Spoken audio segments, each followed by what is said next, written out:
Une frappe israélienne a visé à l'aube un hôtel à Brabda, en plein cœur d'un quartier chrétien habituellement considéré comme sûr.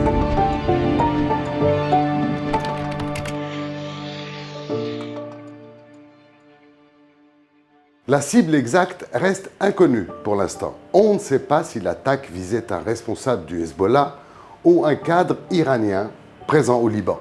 Mais cette frappe intervient dans un contexte très particulier.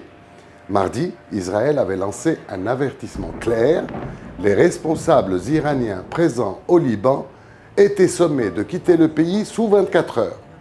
Si l'un d'entre eux était effectivement visé, cela signifierait que cet ultimatum est désormais appliqué sur le terrain. Mais le message israélien dépasse sans doute la seule dimension militaire. Car Brabda n'est pas un lieu anodin. C'est là que se trouvent le palais présidentiel et le ministère de la Défense, c'est-à-dire le cœur de l'État libanais.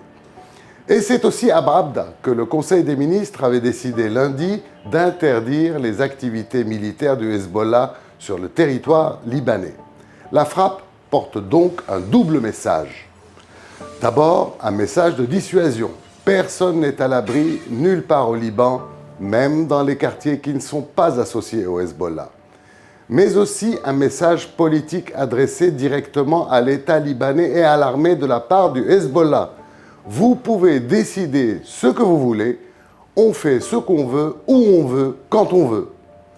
Un seul missile qui rappelle à quel point la guerre régionale a désormais englouti le Liban du fait de la folie meurtrière du Hezbollah, la milice iranienne qui a entraîné le pays dans une escalade dont il ne maîtrise aucune des règles.